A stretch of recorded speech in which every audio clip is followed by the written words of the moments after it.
everyone, I'm Rachel, and today we're going to talk about recipes with lobster. I'm from Cape Breton Island, and every year the lobster season's only open for 2 months, which means lobster fishermen are only able to go out and harvest lobsters during that time. Lobster fishing can be a really tough job. You have to leave super early in the morning in order to get to your traps on time, and you sometimes don't come in until super late at night.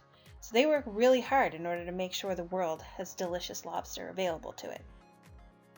This video is of the ballast grounds in North Sydney. This is where all the fishermen who work in this area dock their boats and unload their catch to sell to individuals or to bigger buyers that sell all over the world. There are docks all over Cape Breton doing the same thing.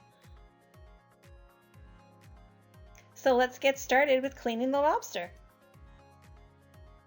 Once the lobsters have been boiled in salted water, you can start removing the meat. There's meat in the little legs, there's meat in the claw, and there's meat in the tail. You don't need any special tools to take the meat out, but it's helpful to have a nutcracker to crack the claws, and also this special little picker tool that has a spoon on one end and kind of a picker on the other for lobsters, but you could just use a fork if you needed to.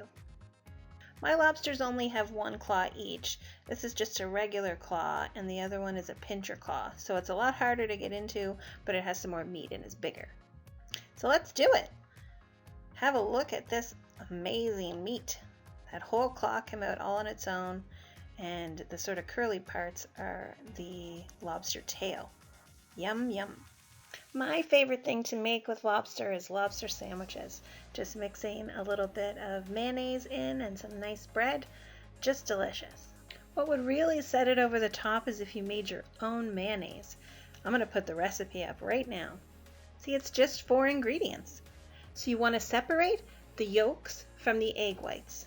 You should definitely make sure your eggs are at room temperature or your mayonnaise won't come together. So then you want to just use the yolks.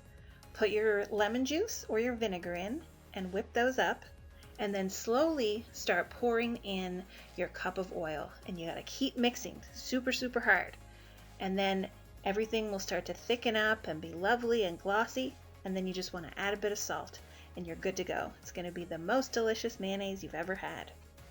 Then just mix it all up and dig in. I hope you'll give this recipe a try, and I hope even more that you'll go out and support your local lobster fishermen. It's a really tough season for them this year because a lot of international markets are still closed, but with the local community supporting them, lobster fishermen can still have a great season. So get out there and support your local fishermen.